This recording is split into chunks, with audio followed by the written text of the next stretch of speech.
Okay, the fourth type of kill type set is the submersion set. And it's often called the drowner set too. Jim, would you like to explain that for us? This is one of my favorites. A lot of my submersion sets, I use concrete blocks, cinder blocks. And as I trap on private land, with the permission of the landowner, I'll leave the cinder block there. And then all I have to do is carry the attachment cable and the trap. I can put the cinder block out in deep water, anchor it down, the trap is attached to it. The way I have this one here, this is a Coon submersion trap. It's a 1.5 bridger. It's on about 8 feet of cable, and it's got a drowning lock with several swivels. And I use this specifically for pocket sets. And a pocket set is a little hole in the bank of the stream. Well, if you catch a coon and he stays right there, your set is wrecked. He will dig it out and everything. This way here, he will take, he's in this trap, he will go out, and on the end there by Mike, I have 2 18-pound window weights. So I've got 36 pounds of submersion there. The coon gets to that, it's got a one-way slide lock on it, he can't get back up, he's incapacitated very quickly, and he's away from the set. It also works really good if you're trapping close to traffic or where people might see it. You don't want a live coon there in the public view. You want him down and out of sight and incapacitated as quickly as you can. This works very good. The problem with this one is, as I said, you're carrying 35 pounds of weight with you each time you go out. I have this one here for demonstration purposes. A lot of times I'll actually leave these on the property, take the trap off, but leave the weight and the cable, because you can use that year after year. I'll just hang it in a tree by where I'm intending to set it the following fall.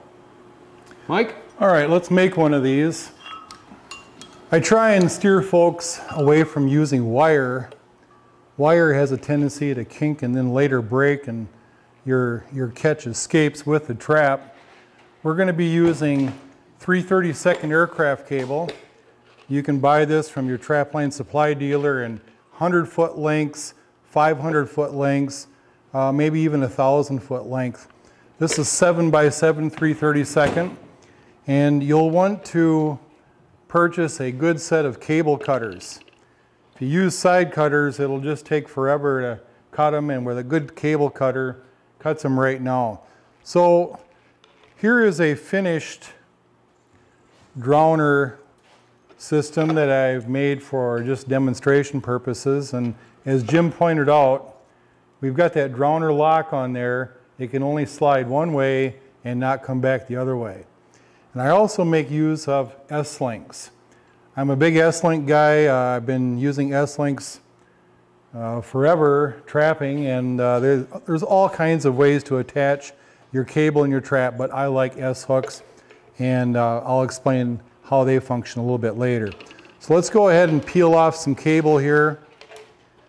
I've got about a 6-foot wingspan, so I'm going to make a length of drowner cable here that's about 12 feet.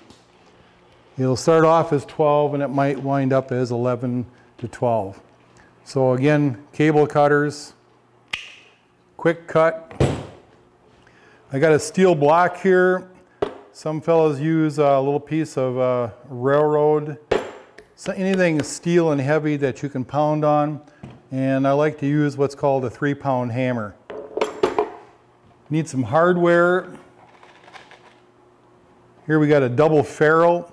It's got 2 openings, so I can slide that cable in one of the openings, bring it back around, make a loop, and push it into the second opening. And you want it just peeking out here. You don't want too much sticking out, just a little bit so you know it's all the way through there. And then with your 3-pound hammer, and it's on there. This will never come out. The reason you don't want too much sticking out is you're wearing rubber gloves, you're working in the water, it's November, December. That piece of wire sticking out, that cable is going to cut into your glove and you're going to have cold, wet fingers. So I've got a loop on one end, no loop on the other. I'm going to take one of my S-hooks here, and we're going to make this the bank end. So an S-hook has got a large end and a small end. I'm going to make it so that the large end is sticking out. And I'm going to use a pair of slip pliers here. I like vice grip slip pliers because once you lock them into place, they don't slide up and down. And I'm going to crimp that just a little bit here, just enough so I can slide a 1/2-inch rebar stake through there. Back to my loop. And we're going to close this S-hook right here. And it's closed. You want to make sure that that cable can't sneak out through that small opening. So again, this is the bank end. This is the end that I would run that 3/8 inch rebar or 1/2-inch rebar, maybe 18 inches long, maybe 24, depending on your soil type, to anchor that at the bank. Now, your drowner lock is just a L-shaped piece of metal with holes drilled on either end.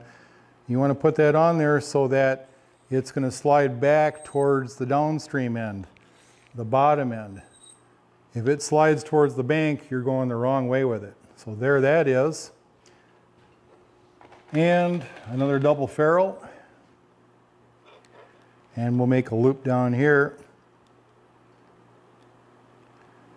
peeking out just a little bit. And that's on there solid.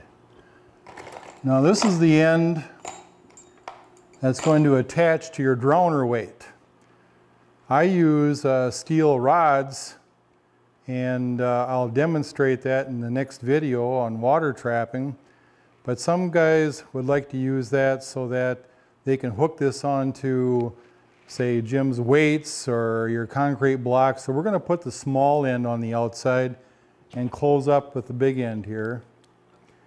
And I'll leave that small end opened up. So this is the bottom end. Here's my drowner lock. Now I'm going to put an S-hook on here. The S-hook is going to go onto the drowner lock, big end of the S-hook on the elbow itself. And I'm going to close that up. Nice thing about drowner cables, you can just go ahead and coil these up, find what the memory of the cable is doing, and you can put these into a bucket or your pack basket, and that will serve you well. It looks like my S-hook fell off the other end. So I'm going to go ahead and put another one back on there and close it up for the stake.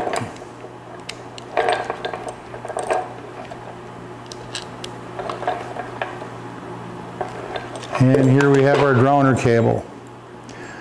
Now I'm going to show you something in the water trapping video, and I'm going to explain about stopping your drowner cable before it gets to the terminal end. So here is the terminal end where it would slide to it. We're going to cut this off.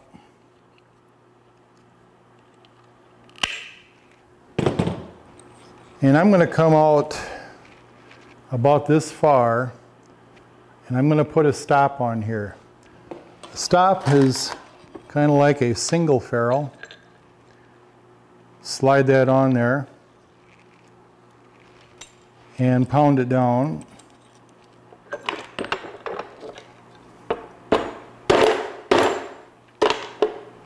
And now when your critter gets into the trap and goes down the submersion cable, it goes just that far. The reason I'm doing that is because on the terminal end I run a vertical steel rod. And I have found over the years that if you've got a coon, especially a tough old coon, he's in that foothold or he might be in that enclosed trigger trap.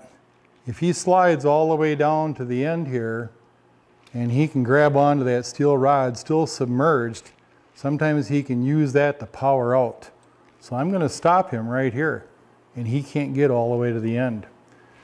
Another good use for a stop in the middle of your drowner cable is, let's say you're working a creek that's 12 feet long and it goes shallow to deep to shallow, and you can run a drowner cable across this thing, put your stop in the middle, and that trapped animal will stop in the middle of that creek and drown with a heavyweight trap. So that's how we make drowner cables. And as I said earlier, there's all kinds of different materials you can use to attach your trap, to attach the end of it. And let's go ahead and put a trap on here.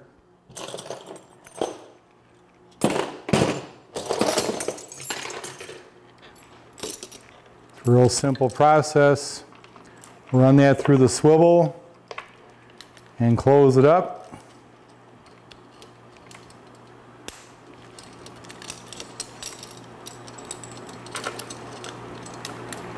And you've got this thing swiveled right. There isn't a critter in the world that's going to take that trap off of that drowner cable. Now, time comes to take this trap off, put your gear away. This is called an S-hook tool. It's got one set of pliers on the end for closing S-hooks. It's got two sets of ears.